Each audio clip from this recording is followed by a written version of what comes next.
Céline, Oui. tu vas nous parler d'un certain Cervantes. Oui, mais pas n'importe lequel, avant Don Quichotte. Car le réalisateur hispano-chilien, alors excusez-moi pour mon espagnol absolument nul, La Jota. Alejandro, je ne sais pas, Alejandro Amenábar, eh bien le réalisateur, il annonce la couleur avec ce titre. Si vous voulez voir un biopic sur l'écrivain espagnol lors de la rédaction de son roman devenu un classique, passez votre chemin. Si vous vous demandez qui fut et que fit le jeune Miguel de Cervantes avant de passer à la postérité, Dulcinée, Rocinante et les moulins à vent de Castille, là, en revanche, vous êtes dans la salle de cinéma idoine. Du titre original El Cautivo, le captif en français, nous voici avec Miguel en 1575, capturé par le sultan d'Alger à 28 ans, après avoir perdu l'usage de la main gauche à la bataille de Lépante. S'il gardera cette main paralysée, son imagination, sa verve, sa langue de conteur sont en revanche indemnes. C'est ainsi qu'en attendant la rançon de ses compatriotes qui le libérera d'une mort cruelle sinon certaine, Miguel invente. Miguel fascine. Miguel se libère pour un temps, celui d'un récit d'aventure romanesque, de sa geôle. Mais il délivre en même temps ses codétenus et jusqu'à ses gardes, jusqu'au sultan Hassan même. Car, à y regarder de plus près, tous connaissent un enfermement, qu'il soit spatial et ou psychologique. Enfermement bien sûr des captifs. Pour certains, les années de séquestration ne se comptent plus, du moins pour ceux qui refusent d'avouer leurs péchés et de se convertir par là même à l'islam.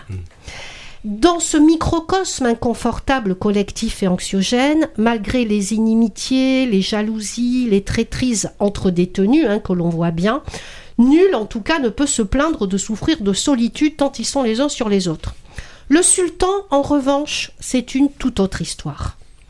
Né dans son passé emprisonné en fait dans son passé douloureux à Venise, cloîtré dans son palais mirobolant dont les fenêtres surplombent et saigne le patio de la geôle en dessous, il rêve lui aussi d'évasion, hors de cette cage dorée dégoulinant de grappes de fruits et de mets raffinés. Donc ils sont tous enfermés.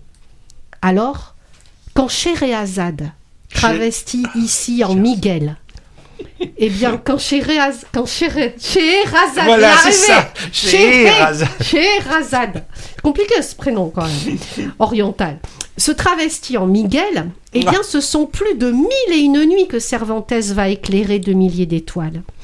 En cherchant à apaiser, à adoucir ses journées de captivité et celles de ses codétenus, c'est peut-être son salut que Miguel va trouver. Car par un formidable enchâssement de ces divertissants récits et de la morose réalité, moi, j'ai adoré perdre mes repères. J'ai adoré me laisser aller au vertige d'une mise en abîme troublante. Par exemple, nous voici subitement dans une grotte, battus au flanc par les remous de l'océan, à attendre le fameux bateau qui va ramener les prisonniers évadés vers leur terre regrettée. Une voile se dessine au loin ? Ben non, à moins que ce soit encore une merveille d'épisodes aventuriers qu'offre Miguel à la distraction de ses pairs et du sultan. On est perdu tout le temps. Et tel un feuilletoniste, le fantasque héros embrouille les esprits. Il rend ses récits complètement addictifs. Le sultan, il a besoin de sa dose de romans quotidiennes.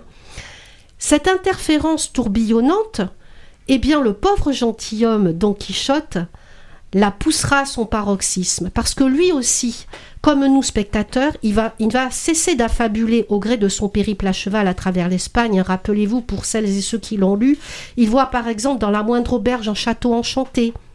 Les moulins de Castille sont pour lui des méchants géants à la solde d'encore plus méchants magiciens. Tout se mélange, comme pour nous. Et en fait, la jeunesse du roman picaresque espagnol est à l'œuvre, sous nos yeux dans ce film. Miguel y entrelace déjà rêve fictionnel, vraie vie. Il y initie ses talents de conteur. Et il y détecte dans ce film, non sans humour d'ailleurs, Hervé, je pense que tu diras comme moi, il y a quand même pas mal d'humour. Il y trouve entre autres ses futurs personnages. On va trouver les originaux du futur duo épique Don Quichotte Sancho Panza, incarné ici par 2 religieux de l'ordre des Trinitaires, qui n'ont rien de drôle eux, mais qui nous font sourire. Au-delà, bien sûr, qu'est-ce que j'ai aimé ? Nous découvrons Alger, toujours grâce à Miguel, auquel le Pacha octroie une sortie en ville dès qu'un récit lui a plu.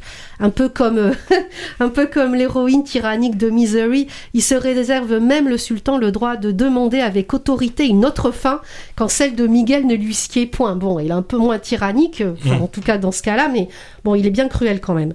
Alger la Blanche, sa beauté architecturale, même si... c'est pas été tourné à Alger, ça a été tourné en Espagne d'ailleurs, et le cadre carcéral c'est en réalité les Reales Alcazares de Séville, mais cette fois-ci sans touristes, et ça c'est un privilège.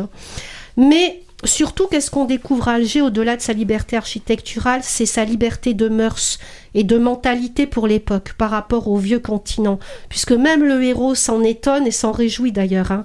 Alors évidemment, tout n'est pas lisse et rose pour l'époque dans cette ville, bien sûr, et certaines scènes exposent les coutumes barbares des autorités et du sultan. Mais le romanesque, alors, nous y voilà. Pour moi, c'est vraiment le cœur de ce film.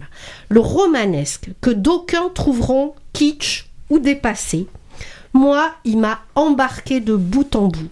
Ses rebondissements, son histoire rocambolesque d'amour trouble entre le héros et le Pacha, qui lui aussi d'ailleurs est un héros, où l'on ne sait plus parfois qui domine, du sultan ou de Miguel, tant le pouvoir, là, il est déplacé en fait. Il est déplacé puisque le pouvoir de la littérature est puissant, il est plus puissant même auprès des plus puissants. Il fallait l'oser, ce romanesque ébouriffant. Moi, à la fin, je l'ai dit, il m'a ramené avec nostalgie, quelques décennies plus tôt, quand je regardais en boucle Angélique et le sultan. Ah, voilà. Moi aussi, j'y ai pensé. Oui, je suis pas honteuse de l'avouer. Même si je préférais Angélique Marquise des Anges. Ouais. Bon, c'était nunuche, certes, mais l'envoûtante Angélique et le beau balafré Geoffrey de Perrac, moi, ils m'embarquaient. Voilà. Et tout comme là, mais ici, c'est moins niais, c'est moins sirupeux. Miguel et le sultan, c'est-à-dire quand même, je les cite, Julio Pena Fernandez et Alessandro Borghi, tous deux excellents, sans parler de leur beauté, mais ils sont excellents. Et d'ailleurs, ça c'est un petit point négatif, la ténébreuse ambivalence de ce sultan, d'après moi, aurait mérité un traitement un peu plus approfondi. Je trouve que son ambivalence, j'aurais bien aimé qu'on l'approfondisse davantage. Mais bon, vous l'aurez compris, il y avait belle lurette que je n'avais pas dégusté une aussi bonne infusion de fleurs bleues. Oh là là. Ouais.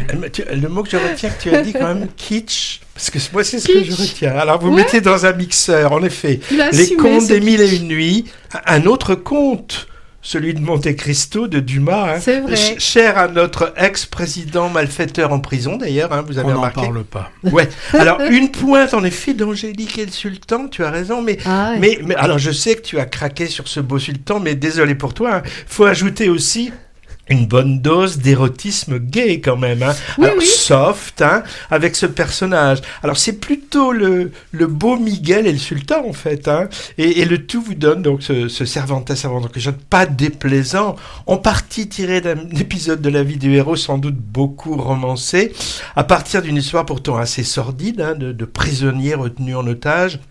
Il a vraiment été blessé à les pentes et tout ça. Il y a quand même pas mal de choses historiques. Donc ça c'est vrai, mais il y a le côté plutôt léger, moi je trouve, qui domine l'ensemble et qui passe très bien avec des images léchées, une belle photographie.